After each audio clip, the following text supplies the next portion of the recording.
Hi, this is Daniel Kremen, and I just want to give my thoughts on why Kemi Badenoch is dead wrong to claim that she is the next British Milei. Milei, of course, being the Argentinian president who is performing a not so minor economic miracle in terms of slashing, a highly bureaucratic Argentinian state and sweeping away decades of dead hand corrupt regulation there, and getting the economy growing, and really doing a great job. There's three reasons why this just does not apply to Kemi Badenoch.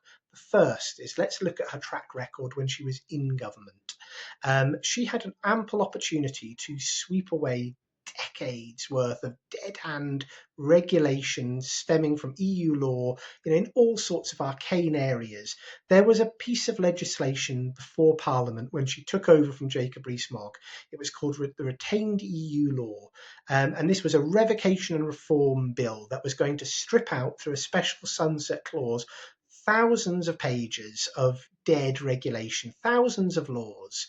And one of the first things she and Rishi Sunak did was say, no, no, we can't do that. We're going to take a more pragmatic approach. We're going to, consult more with industry. And what we'll do is we'll name a few specific laws that we don't think are needed, but we're going to leave the rest in because it could cause chaos. Business won't wear it. Well, incumbents may not wear it, large incumbents, but I think most businesses, generally speaking, would have been quite pleased to see a fair bit of that regulation go.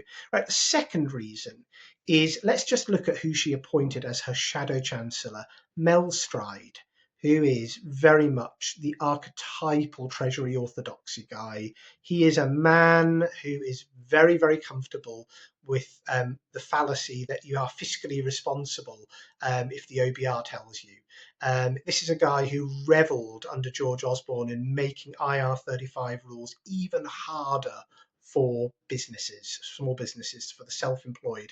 And this is a guy, who was sent out with Kemi's blessing to kind of, absolutely detonate again Liz Truss's reputation, try and absolutely attack her for having had the audacity to offer up a radical agenda on supply side reform and tax cuts. And the third reason is, just look at the wider shape of that Conservative shadow cabinet and parliamentary party. There is no basis for anything remotely approaching the kind of radicalism needed on the economy within that morass. They're not even that ideological, but I was going to say they're ideologically divided. There are a few who are probably a little bit more on the wavelength of a sort of reform, cut the size of the state agenda, but they're very few and far between.